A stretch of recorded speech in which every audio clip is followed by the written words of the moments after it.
해가 떠야 사는 남자 한국미래에너지 김유한 대표입니다. 오늘 10월 7일이고요. 영상 2편째 찍고 있습니다.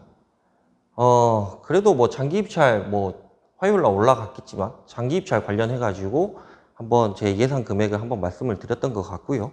그 다음에 오늘 영상 같은 경우에는 아주 중요한 내용입니다. 그래서 꼭 영상을 시청을 해 주셨으면 좋을 것 같다는 생각은 들고, 요 부분에 있어 가지고 저는 거의 확신 아닌 맹신을 하고 있는 그런 부분들이 있기 때문에 꼭 이 영상을 보셨으면 정말 좋겠습니다. 그래서 한번 봐주셨으면 좋을 것 같고요.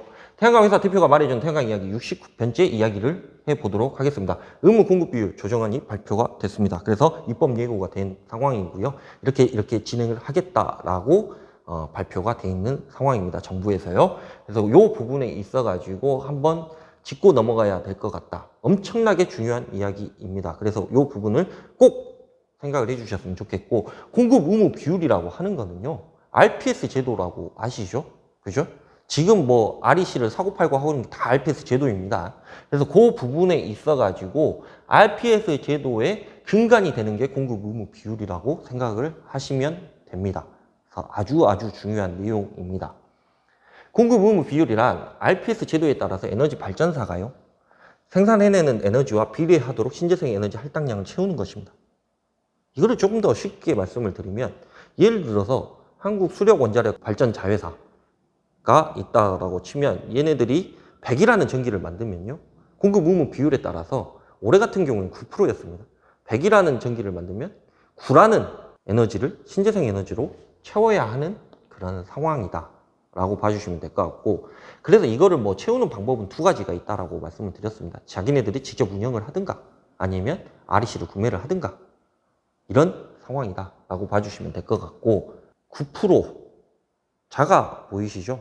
근데 실질적으로는 어마어마한 양입니다. 자, 한번 이야기를 해보도록 하겠습니다. 변경안 탄소 중립 실현을 위한 신재생 에너지 비중을 확대를 하겠고, 신재생 공급 인증서, REC 초과 공급 상황 등을 종합적으로 고려하여 연도별 의무 초안을 마련을 했다. 그죠? 이 내용을 잠깐 봐보면 초과 공급 상황 등을 종합적으로 고려하여 연도별 의무 비율을 초안을 마련을 했다. 초과 공급 상황 알고 있다라는 얘기죠. 정부도 REC 가격이 지금 그 가격이 아니라는 걸 알고 있다라는 얘기입니다. 정부 입장에서는 신재생 에너지 관련해 가지고 이렇게 으쌰으쌰하면서 민간에서 주도해 가지고 엄청난 태양광 발전시키고 사람들이 이쪽으로 응집돼 가지고 태양광도 많이 하고 그랬으면 좋겠는데, 문제는 REC 가격이 너무 싸다 보니까 이게 안 된다는 얘기예요. 그래서 초과 공급 때문에 REC 가격이 너무 낮기 때문에 이거를 조금은 공급 의무 비율을 상향시켜 가지고 REC 가격을 좀 안정화를 시켜보자. 그래서 사람들이 많이 태양광에 투자를 할 수 있게끔 만들어보자 라고 얘기를 하는 겁니다. 비단 제가 왜 태양광만 얘기를 하느냐, 왜 풍력 이런 건 얘기 안 하느냐, 솔직히 풍력 잘 모릅니다. 저는 관심도 없어요. 왜? 그냥 풍력 이렇게 바람기구 같은 거 큰 거 이렇게 돌아가가지고 거기서 발전량을 어쩌고저쩌고 한다고 하는데, 솔직히 말씀드리면 저는 별로 그쪽에는 관심이 없습니다. 그리고 풍력하고 태양광하고 비교를 해봤을 때 태양광 시장이 풍력의 한 3배, 4배 정도는 더 커요. 그러다 보니까 제가 그쪽에는 아예 관심이 없고, 풍력을 민간인이 한다? 상당히 힘든 일입니다. 해상 풍력 민간인이 할 수 있습니까? 수백억 들여가지고 못하죠. 그건 공기업이 해야 되는 게 당연한 거고요. 그래서 어디에 3.2기가를 지네 못 지네 저 지네 하면서 거기서 그쪽 동네 사람들은 거기서 발전 피해 지역이라 그래가지고 돈을 받고 이런 것들도 있지 않습니까? 여하튼 그런 것들이 있는데 그렇게 봐주시면 될 것 같고, 기존 22년 이후 10%로 고정되어 있던 의무 비율을 2022년 2.5% 상향한 12.5%로 설정을 하고, 2026년까지 법정 상한 25%에 이르도록 단계적으로 상향하는 마련을 했다. 자, 2022년 12.5%죠? 그죠?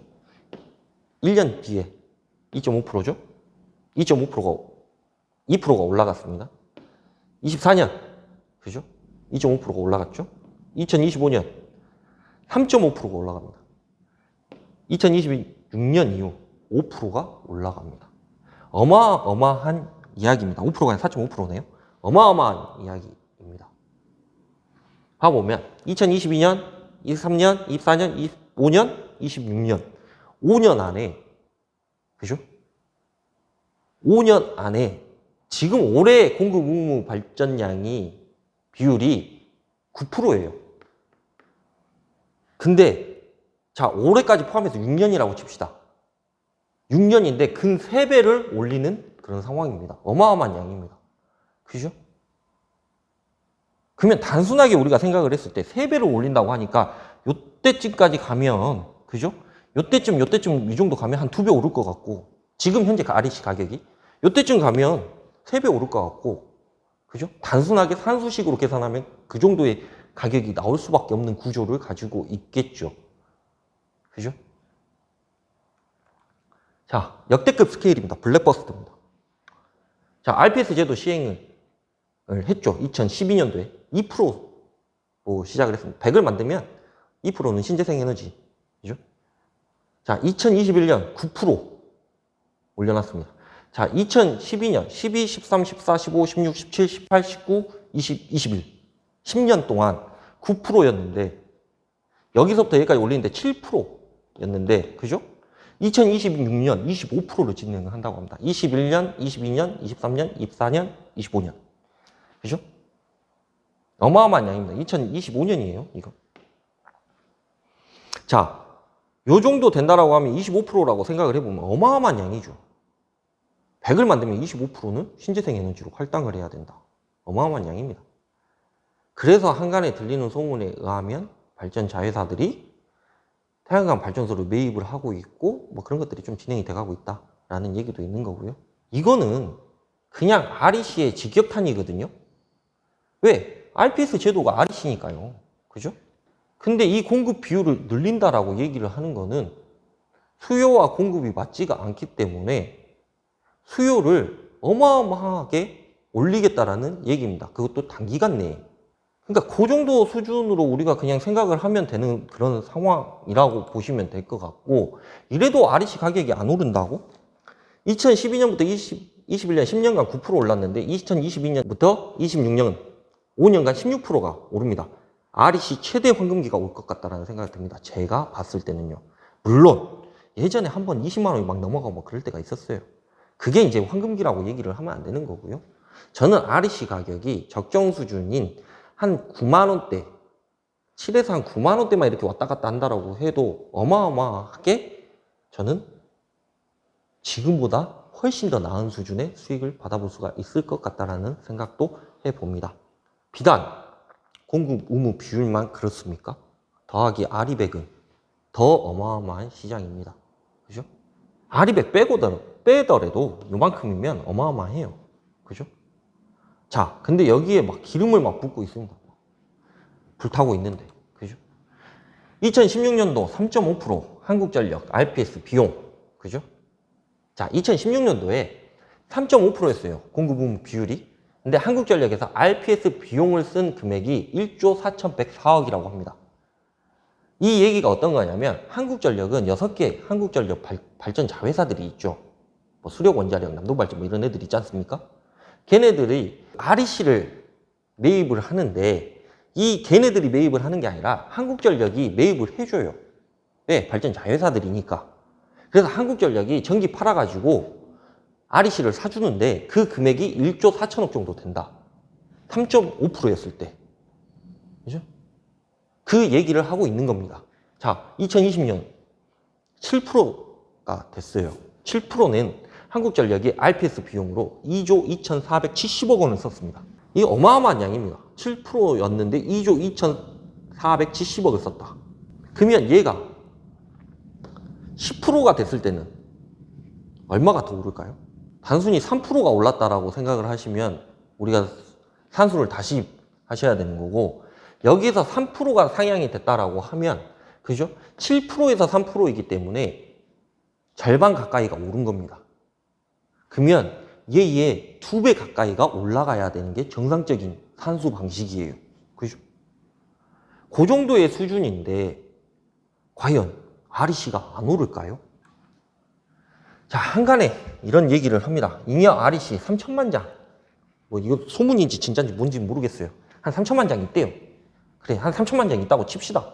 그러니까 장기 입찰을 못 맺고 현물 시장 가격이 안 좋아가지고 그냥 나는 이걸 갖고 있을 거야 라고 얘기를 하시는 분들이, 그러니까 이걸 갖고 있는 잔여 REC가 3천만 장이라고 얘기를 합니다. 3천만 장. 근데 이것도 우리가 인정을 합시다. 아, 그래. 그 정도 된다고 치자. 발전사가 공급 비율을 맞추는 것이 더 빠를까요? REC가 쌓이는 것이 더 빠를까요? 이거를 한번 생각을 해보셔야 돼요. 그러니까 발전 공급 비율이 기하급수적으로 이렇게 올라가는데 얘네들이 이거를 REC를 사는 게 더 빠르냐? 아니면 REC가 계속해서 장기 입찰 못 맺고 해가지고 계속해서 REC가 쌓이는 게 더 빠르냐? 라는 얘기를 하는 겁니다. 현물 거래량이 일주일에 40만 장 정도 됩니다. 제가 그래서 계산을 해봤어요. 이하고. 자, 40만 장이면 75주가 필요합니다. 그죠? 75주 엄청나게 긴 시간 같죠? 기껏 해봐야 1년 몇 개월입니다. 계속해서 나올 건데, 그러면 계속해서 쌓이는 거 아니냐? 그죠? 근데 문제는 태양광 발전소 신규 허가가 되는 곳이 있습니까? 현재? 한 5,000평씩 해가지고 개발행위 는다고 해가지고 막 분양받고 그렇습니까? 여러분? 요즘 허가 안 나와요. 주가 다 깨나도 안 나옵니다. 아마 허가 나오는 비율이 한 20% 될라? 20%도 안 될걸요, 아마? 아무런 법적인 문제가 없어도. 20%도 안 내줍니다. 어디 무슨 군에는 태양광 뭐 패널을 건폐율로 따져가지고 뭐 몇 프로만, 뭐 이런 시대에 지금 태양광 이런 시대에 우리가 살고 있는 그런 상황입니다. 자, 2021년 발전사 REC 할당량 약 4,700만 장입니다. 아까 3천만 장 남았다고 얘기를 했죠. 잉여 REC가. 이 REC 소화하는데 채 1년이 걸리지가 않습니다. 2022년, 21년 대비해가지고요. 최소 30% 이상 더 구매를 해야 됩니다. 왜? 9%였는데요. 12.5%가 돼버렸어요. 그죠? 그러면 9%에서 12.5% 하는데 3.5%예요. 그죠? 그러면 9%에서 3.5%는 30% 이상입니다. 약 6천만 장을 구매를 해야 됩니다. 2022년도에는. 자, 2026년 25%가 되면요. 1억 2천만 장을 구매를 해야 됩니다. 어마어마한 양이죠. 근데도 REC가 안 오른다? 좀 이상한 논리인 거죠. 자, 정부 산자부죠. 발표 내용을 한번 봐보도록 하겠습니다. 사업자들이 안정적 사업을 하는데 키트를 마련을 했다. 이걸 발표하고 나서, 그죠? REC 수요가 늘어 가격이 안정될 것이다. 그러니까 공급 의무 발전사 애들이 REC를 많이 사주니까 REC 가격이 당연히 오르지 않겠어? 라고 얘기를 하는 겁니다. 사업자들이 REC 가격이 오르면 당연히 신재생 에너지에 많이 투자하고 관련된 사업을 하고 그렇게 하지 않겠어? 라고 산자부 애들이 얘기를 하는 겁니다. 정부에서. 현재의 가격이 불합리하다는 것을 인정을 했기 때문에 이런 내용이 나왔다. 라고 보시면 됩니다. 결론입니다. 지금이 태양광 사업을 시작할 때입니다. 우리가 태양광을 욕도 많이 얻어먹고 사기꾼들도 많고 뭐 이런 사람 저런 사람 뭐 이상한 사람들도 많고 뭐 어중이 떠중이들도 많고 그렇습니다. 솔직하게 말씀드리면 뭐 어디 뭐 부동산 하시다가 갑자기 무슨 태양광 하시고 그죠? 뭐 하시다가 뭐 보험 같은 거 파시다가 갑자기 또 태양광 하시고 뭐 영업하는데 뭐 자신 있다고 해가지고 뭐 저희 회사에 막 찾아와가지고 저도 영업을 하면 안 됩니까? 이런 얘기도 하시고 저희 회사 영업사원 없습니다. 영업 제가 다 합니다. 근데 그런 것들이 저는 솔직히 그렇게 생각을 하고 있어요. 2018년도 7월, 8월 달에 임야 가중치 조정안 내려오고 나서 거의 태양광 업계에 사형 선고가 내려졌을 때 그때 줄도산하고 파산하고 난리도 아니었고 뭐 지금도 막 그렇습니다만 어느 정도는 한 50% 정도, 60% 정도, 70% 정도는 다 걸러졌다라고 저는 생각을 하고 있습니다. 지금 태양광 하고 있는 회사들은. 근데 문제는 뭐냐? 그때 무슨 키보드 워리어들처럼 그냥 뭐 이렇습니다, 저렇습니다, 뭐시 어찝니다, 저찝니다 하면서 막 쓰기만 했지. 그때 뭔가를 준비를 하고 있었을까? 라는 생각을 해보면 전혀 그렇지 않았거든요. 2018년도에 임야 가중치 조정안이 내려오면서 신재생에너지 상공회공 정책까지 같이 내려왔었어요. 거기에 봐보면 대규모 프로젝트 관련해가지고 할당량이 약 56%, 58% 정도 됩니다. 그러니까 임야했다 하지 말고 임야했다 하려고 생각을 하면 차라리 그냥 엄청나게 크게 해라 라고 얘기를 그때부터 했었습니다. 근데 문제는 걸러질 거 걸러지고 남을 거 남고 뭐 어쩌고저쩌고 해가지고 지금 태양광 회사들이 남아있는 회사들은 그래도 어느 정도는 힘도 있고 버틸 수 있는 힘이 있었기 때문에 지금도 태양광 회사를 운영을 하고 있다라고 보셔도 무방해요. 저쪽 어디 한 군데만 빼고. 여하튼 그렇게 봐주시면 될 것 같고요. REC 가격은 분명히 오를 것이라고 저는 유튜브 찍으면서 누누이 말씀을 드렸던 것 같습니다. REC 가격이 자, 처음에 시작을 했을 때부터 이렇게 올라갔다가 이렇게 됐죠. 그죠? 근데 한 번 더 이렇게 갔다가 이렇게 올라가는 시기가 분명히 있을 거라고도 저는 누누이 말씀을 드렸던 것 같습니다. 그 기회를 잡으시기 바랍니다. 어찌 됐든 간에. 지금이 기회입니다. 태양광을 할 수 있는 기회. 또 나중에 돼가지고 또 뭐 어쩌고저쩌고 한다고 해가지고 막 사람들 막 이렇게 붐 일어날 때 진행하시지 마시고 조금 넓은 안목으로 이렇게 좀 볼 수 있는 해안이 있으셨으면 좋겠습니다. 지금이 태양광 사업을 시작할 때입니다. 여튼 그렇게 봐주시면 될 것 같고, 이거는 제 개인적인 뭐 의견이라든가 그렇지는 않습니다. 물론 개인적인 의견일 수도 있겠네요. 종전에는 뭐 REC 가격이 0원으로 가야 된다라고 생각을 하시는 분들도 계시고 뭐 여러 가지 방법이 있겠지만, 분명히 이제 나중에 되면 RPS 제도 자체를 두드러 고치려고 생각을 하시는 생각도 있을 겁니다. 정부에서는요. 왜? RPS 제도 같은 경우에는 모든 뭐 외국 이렇게 봐보면 신재생 에너지 하는 거 봐보면 FIT 진행했다가 RPS 진행했다가 다시 FIT로 가는 경우가 많습니다. 일본도 그렇고 독일도 그렇습니다. 그래서 그런 부분들이 있고, 그런 것들을 우리도 좀 K 신재생 뭐 이런 것들 막 이렇게 해가지고 막 접목시키는 걸 너무 좋아해가지고 아마 우리나라에 맞게끔 진행을 할 것 같은데, 그거에 대해서 조금 더 어떻게 보면 좀 세련되게 우리나라에 맞게끔 이렇게 진행을 하겠죠. 그래서 그런 부분들도 좀 생각을 해야 되는 거고요. 그래서 2026년 이후에 뭐 어떻게 할 것이다 뭐 그런 내용들에 대해서는 약간은 지금 답보 상태인 것도 있고, 한간에 들리는 뭐 뉴스 기사라든가 이런 것들을 봐보면 우리나라 같은 경우에도 조금 전력 수급 안정이라든가 그 다음에 뭐 신재생 에너지 관련해 가지고 좀 이것들을 도모를 해야 되기 때문에 조금은 안정적으로 수입을 낼 수 있는 방향으로 가야 되지 않겠느냐. 그래서 RPS 제도를 좀 뜯어 고쳐야 되지 않겠느냐. 뭐 이런 얘기도 있습니다. 단 26년까지는 보장이 돼 있는 거죠. 25%까지는. 그런 부분들을 분명히 생각을 해주셨으면 좋을 것 같다는 생각이 들고, 오늘 조금 진중한 얘기를 하다 보니까 제가 좀 격앙이 된 것도 있었던 것 같습니다. 근데 안타까우니까 그렇습니다. 오늘 서울 쪽에서 내려오신 분하고 미팅을 하는데요. 제가 그런 말씀을 드렸어요. 제가 상담을 하다 보면 저 대표님, 저는 발전소가 한 100km, 200km 정도 있습니다. 저는 몇 킬로짜리 이렇게 운영하고 있습니다. 라는 소리를 듣잖아요. 그러면 저는 마음속으로 안정이 되더라고요. 조금은. 안심이 되고. 왜? 수없이 많은 사람들, 뭐 어쩌고저쩌고 했던 사람들, 뭐 태양광 사기당했던 사람들, 태양광에 뭐 투자했다가 돈 못 받는 사람들, 이런 사람들 엄청나게 많습니다. 근데 그런 지뢰밭들을 다 헤쳐나가서 결국에는 내가 발전소를 소유를 했다라는 점에 있어가지고 그래도 조금 안심이 되는 부분들이 있습니다. 단 조금은 그런 거는 좀 있는 것 같아요. 말이 길어질 것 같은데, 예를 들면 뭐 그런 거, 태양광 발전소가 뭐 2016년도에 계약을 해가지고 2020년도에 뭐 발전소가 돌아간다 하면 그때하고 지금하고는 모듈 값도 다르고요. 뭐 물론 철값은 좀 오르긴 했지만 뭐 인버터 가격도 다르고요. 공사에서 좀 남길 수 있는 부분들이 상당히 많습니다. 그래서 그런 부분들이 있어가지고 좀 사업주들하고 시공사하고 어느 정도에 대해서 조금 이렇게 밸런스를 맞추는 것도 나쁘지는 않다라고 생각을 하고 있습니다. 그거는 솔직하게 말씀드리면 당연한 겁니다. 시공사에서 그런 얘기 하지 않습니까? 계약할 때는 1년 안에 됩니다. 2년 안에 됩니다. 1년 안에 됩니다. 이런 얘기 많이 하죠.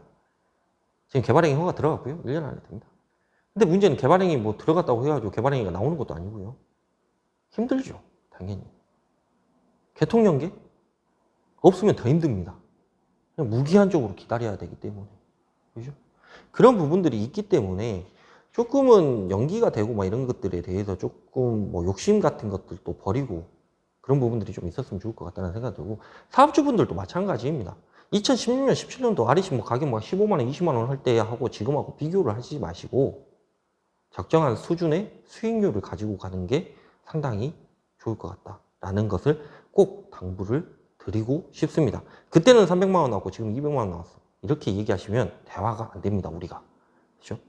그런 부분들에 있어서 한 번 더 고려를 하시기 바라고, 오늘은 이만 줄이도록 하겠습니다.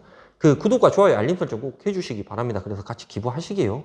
지금 뭐 한 달에 그래도 몇십만 나와요. 그래서 몇십만 나온 거 가지고 기부도 많이 하고 그러니까요. 좀 같이 함께 기부하는 그런 동참하는 기회가 있었으면 좋겠습니다. 감사합니다.